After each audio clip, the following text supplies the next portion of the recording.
In this video, we will set up Express to capture user sessions and to save them in MongoDB.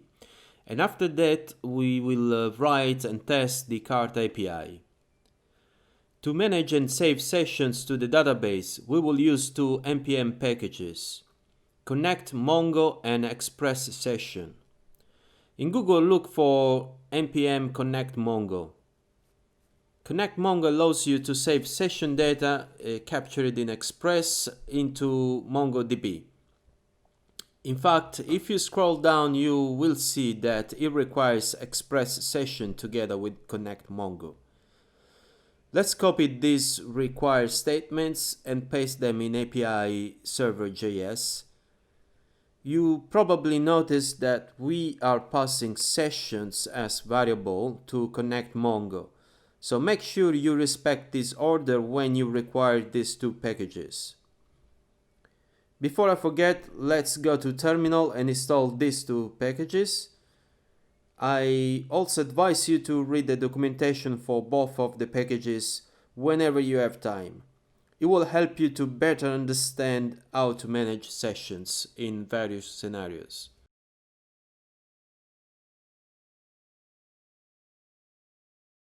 Alright, now going back to API server, we will write this middleware to capture user sessions and save them in Mongo. We will need to use MongoDB connection, and therefore you have to write this code after the Mongoose connection. You know what? So let's create a DB variable to conveniently hold our connection. And while we are here, it will be better if we define a log prefix to identify any error with the connection to MongoDB. This is really an optional, I just think it makes our backend a little more professional.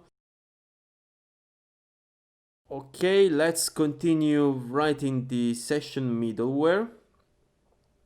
We firstly need to define the secret used to sign the session ID cookie. We need in order to prevent an attacker from guessing the session ID. We set save uninitialized to false. Basically, we will record the session only if the user will add a product to the cart. Then we set resave to false. So the session won't be resaved if didn't change. Finally, we set the store option to save the session data in MongoDB and set an expiration timing for the session. When a session expires, the session data will be automatically removed from the database. TTL stands for time to leave, and I will set up to expire or leave 2 days, 24 hours, 60 minutes, 60 seconds. Normally in an e-commerce you probably want to keep the sessions alive for 2 or 4 weeks.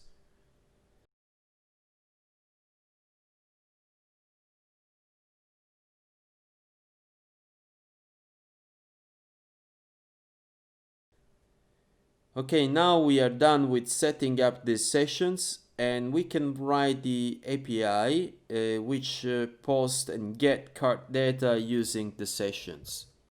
Okay, we can start with the post request for the /cart path. To store the cart data in the session, we write a rec session cart. In this way, you can append any data type to the session. For instance, instead of session.cart, you could have stored other type of data, such as user preferences, by writing, for instance, session.preferences or whatever else you like or need. Finally, we save the session, and if there are no errors, we send a response with the cart data. Once we are here, let's also complete the API by writing get request to. The get request is pretty simple. It just verify if there is a session card defined under a specific user session. So if session card is not undefined, meaning there is some card data in the session, and it responds with a JSON, otherwise do nothing. This point the API is complete, and we just need to refactor a bit the cart actions to communicate with the API. So going to cart actions JS, we add to cart.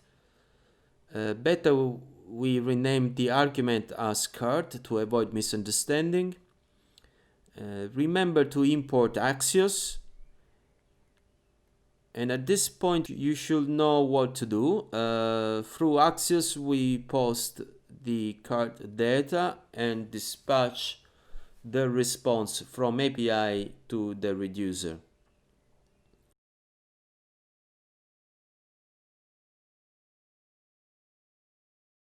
We also catch any error.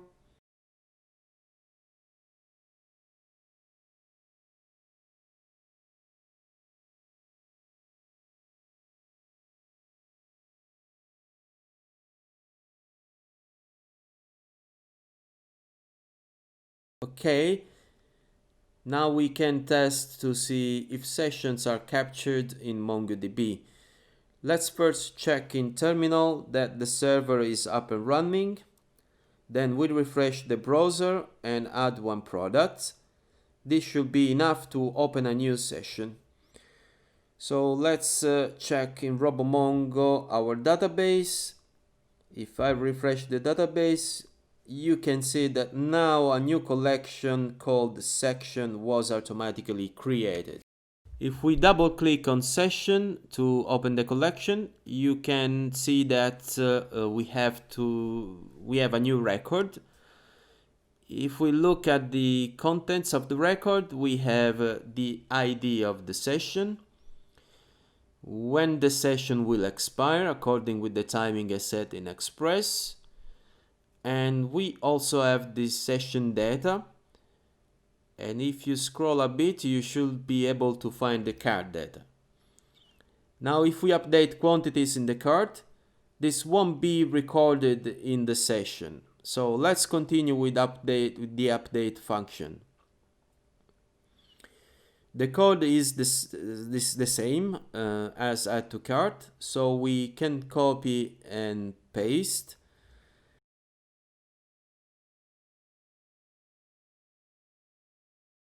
The only difference in here is that we send the updated cart.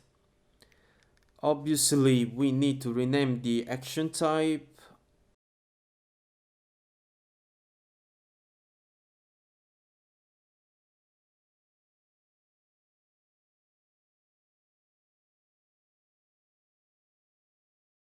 And then we remove the old return statement. Now if we refresh and add a product to the cart and change the quantities, the updated quantities should be also visible in our database. And going to RoboMongo and opening the session. Yes, the session was updated. If you are asking yourself how it will look like the session record if we add more than one product in the cart, well, just create a new book and we add it to the cart. And if we go back to RoboMongo and refresh the query, you should be able to see that we have more than one book under the cart.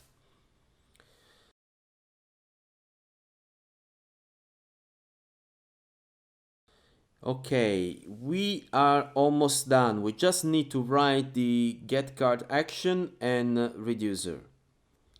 So we export get card, and actually we are not passing any card array, and therefore the argument should be empty.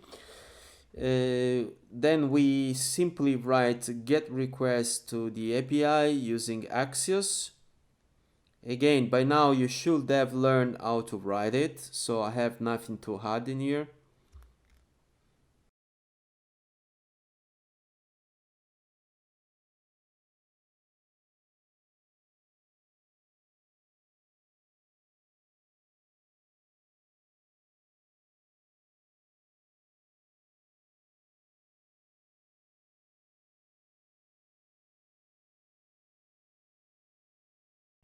Once we wrote our get card action, before I forget, let's write the client-side code to invoke the get card action every time the card component is mounted.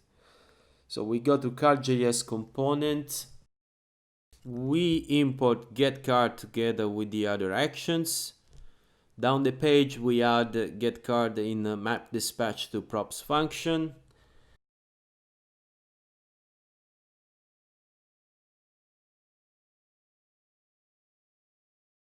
And we dispatch get card from component did mount.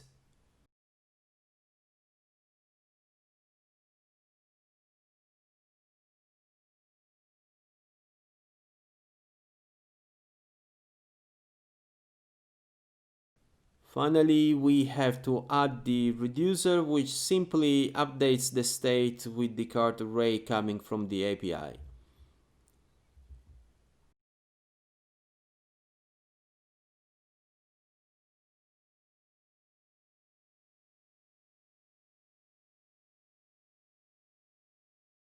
Now, if you save and test, you should see that the card is loaded after refreshing the page.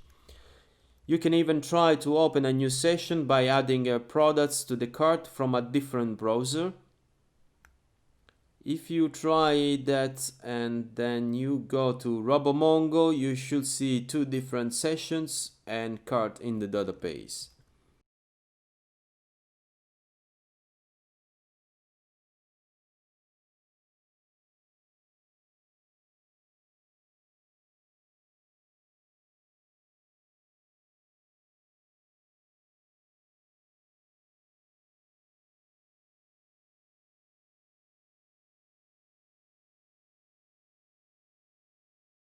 Alright, we are almost done. We only miss to refactor the delete action for deleting item from the database. So let's go to cart actions and copy the post request from add to cart. Paste it inside our delete cart item function. Remember to replace the action type and edit the error message.